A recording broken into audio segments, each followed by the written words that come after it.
It happens. You've seen it happen to me. Things go wrong, plans have to be modified.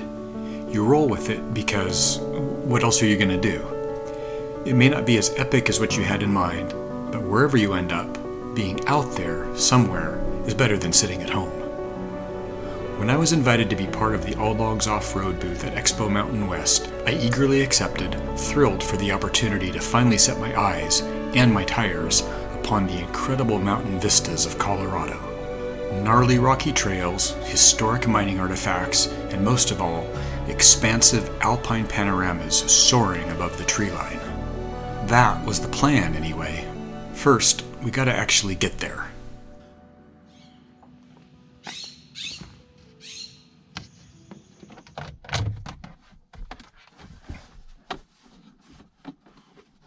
One of the things I love best about having a fridge over a cooler is that on a early morning departure, I can load it up the night before, plug it into the house, and know that all my food is out here ready to go, cold. I just swap out the power supply to the 12 volt before I leave. Done.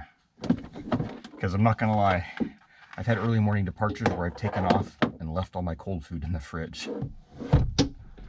Alright, I got my little morning treat from Starbucks. Hitting the road. I am on my way to Colorado. It's a big long drive from Western Oregon. Part of the goal is obviously to attend Expo Mountain West, but if I'm going that far, I'm gonna check out some mountains in Colorado. This video is just going to kind of be the road trip vlog. I've got 2 days of driving. I'm taking out, it's not the most direct interstate route, but it's basically a similar number of miles with some of the ground getting covered on, you know, 2-lane highways instead of interstates. There are a number of wildfires burning in the Cascades between me and Eastern Oregon. The route that I'm taking actually takes me sort of past the smaller one, and I'll be avoiding the bigger one. I am nonetheless sort of driving right into a bank of smoke here.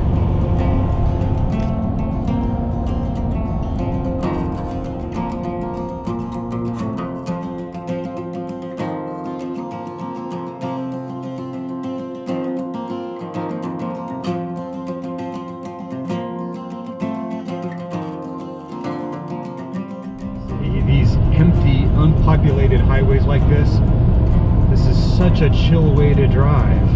I'm still doing 70 miles an hour, speed limit 65 here, so I'm making good progress.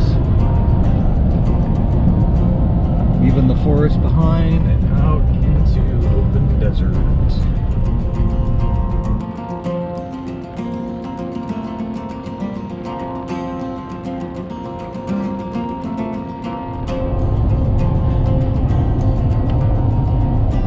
Just fueled back up in Christmas Valley, heading out across another completely empty highway. Loving it.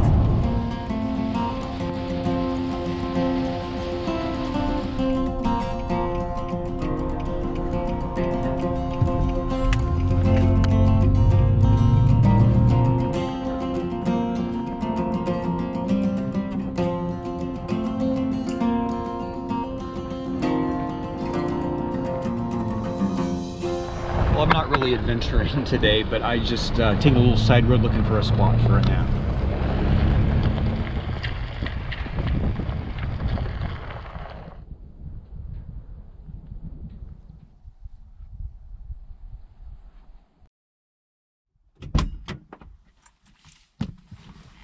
Oh, that was perfect.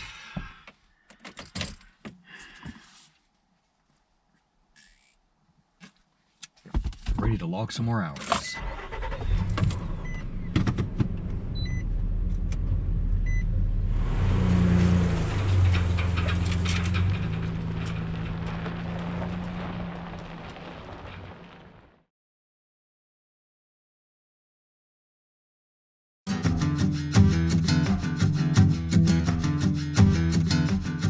Well, driving through sort of agricultural area between Vail, Oregon and Mesa,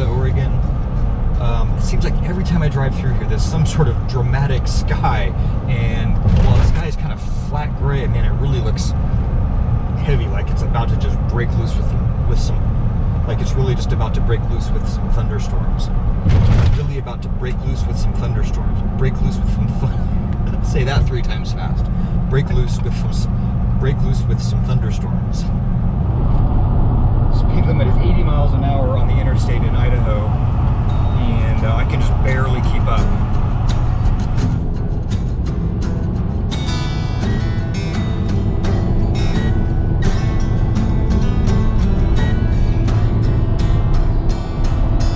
Here I am veering south towards Utah.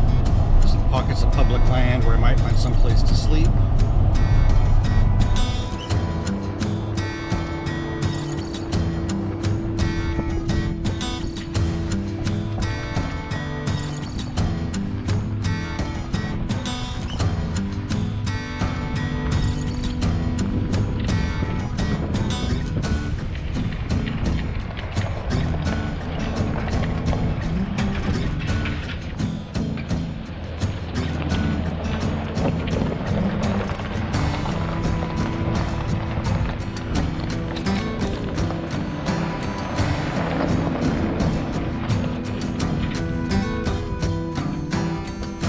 Alright, well this is just a little clearing off of that dirt road.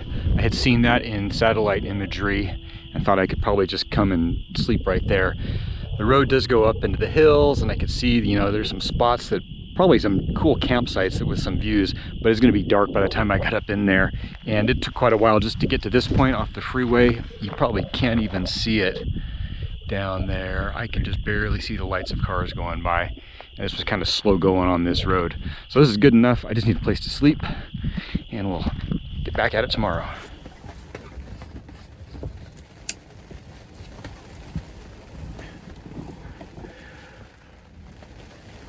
Well, yet another trip in the camper with rain. All right.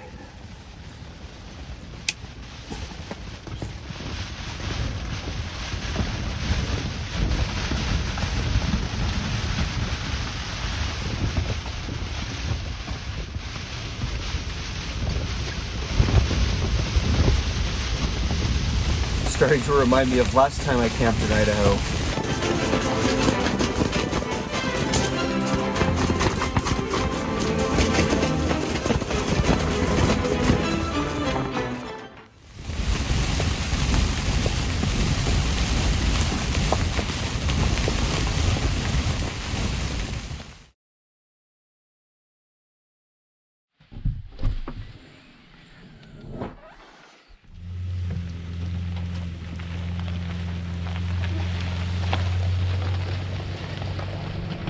It's a good thing I went to sleep early last night because at least I got some hours of sleep. Would have rested a little better if I wasn't worried about this one spot on this road. And this road is really rocky, it's gravelly, nothing at all like the mud that I was in the mountains in Idaho last time I camped in Idaho and had a few issues. But there was one spot at the bottom of this road where weirdly there was like no rock, it was just dirt. And all I could think about last night is what's going on with all this rain coming down? What's going on with that one spot of dirt? Is it going to be muddy going through? Okay, I know this doesn't look like much, but this is the spot that I was a little bit worried about. It looks like someone actually has been through here, and you can see it looks like they struggled there a little bit too. There's just, there's a little bit of rock under there, but less than before. So I've hit some mud off cambery spots already, and it is really slippery, and you can see how it's just, the truck is just already coated just coming down what was really a gravel road. And I don't know if you can tell, it dips down and then it's uphill, and what I found is that there is just zero grip in this stuff. So I don't know what's the approach here. Super low and slow, or just momentum and try and power through. I've decided to give it a shot in low range, first gear, to see if I can just ease across without any wheel spin at all, and indeed, that has worked out very nicely. Unfortunately, I was worried about the wrong spot, and put the camera in the wrong spot, because up here at the top of the rise, the road is worse. There's even less rock, and even in first gear low range, the wheels have started spinning and sliding me sideways. I'd love to have better footage of this, but I'm not squandering the forward momentum I've accumulated, so I'm just going to keep pushing forward until I'm in the clear. This mud is so slippery I can barely even walk in it.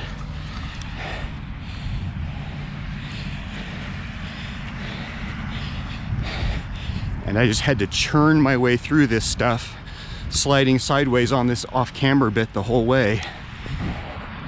And we are at well over 5,000 feet here, even though it looks flat, which is why I'm breathing heavy. It's going to be interesting up in the mountains of Colorado.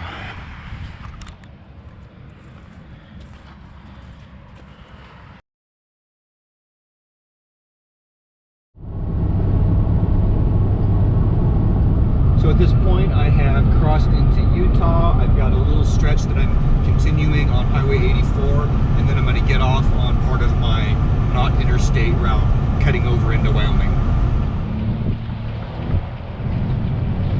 So it is Sunday, and there's a lot of people driving on this road up through this little gorge here. I think this is called Cache National Forest, and I didn't quite know what to expect, but I'm really glad I took this route. It's nice to get off of the interstate. This is really just dramatic gorge or canyon or whatever you want to call this, and I know the GoPro is not going to do it any justice, especially with this flat cloudy light, but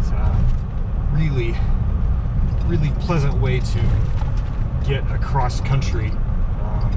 Just get off the interstate sometime. There are just these huge, tall, dramatic cliffs, rock formations towering above the road that's following this tiny little river or creek or stream or whatever going through here. After cresting a mountain pass, this little highway drops down towards an enormous body of water called Bear Lake and follows its shores before continuing eastward into the flats of southwestern Wyoming.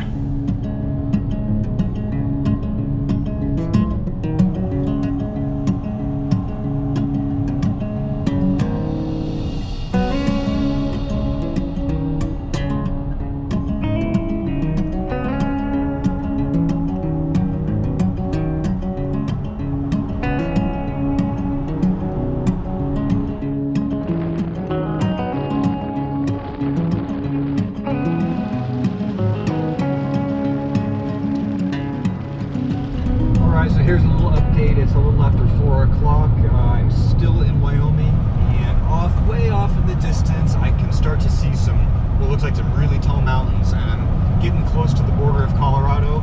So I won't say the end is in sight. Still got a few hours to go, but the goal is in sight, I guess.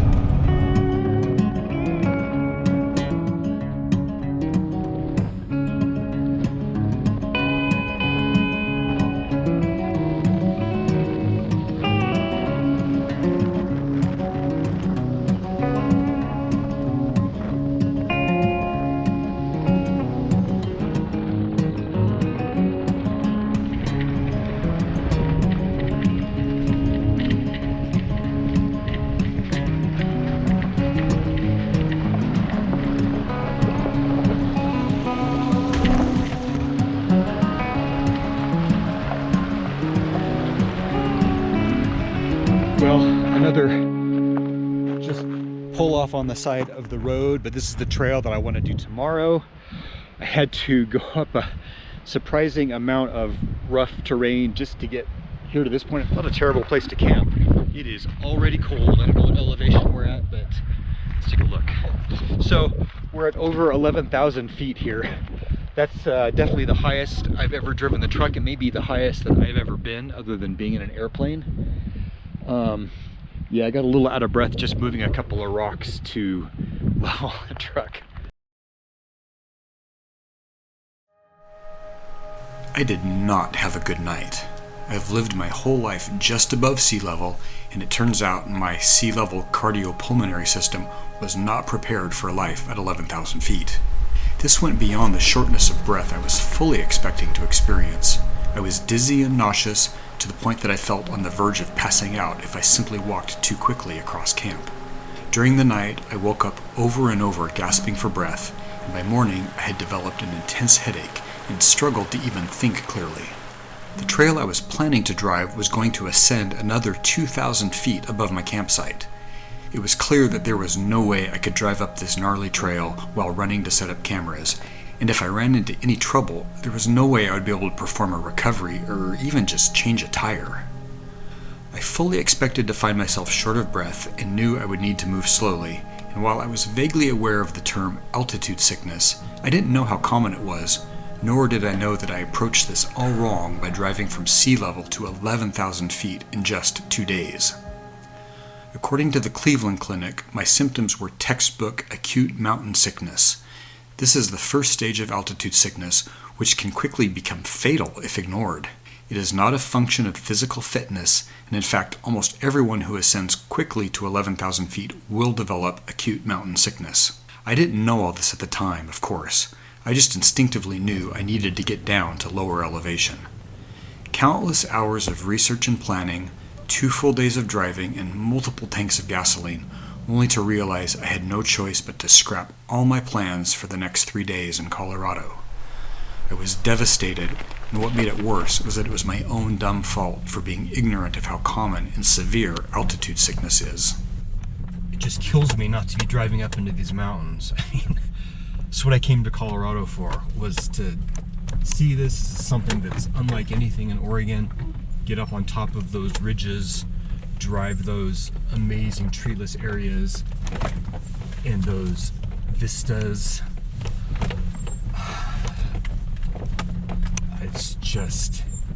It's not smart. It's not smart for me to go up and do that by myself.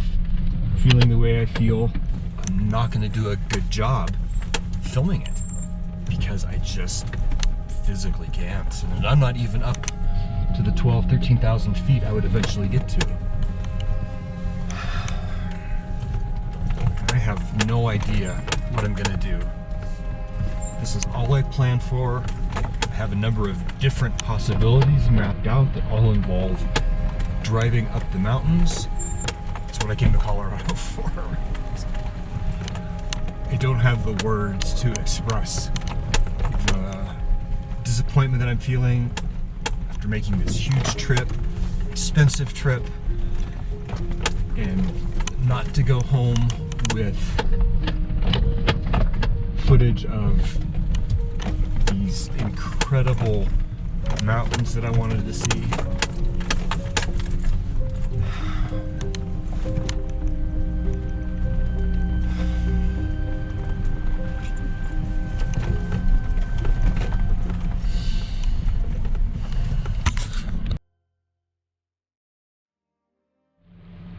Despite feeling woozy, I'm forcing myself to at least capture a bit of footage as I continue dropping back down the mountain.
original planned routes would have taken me past several historic sites up in the mountains. I'm lucky there is one old ruin here at the bottom of this trail.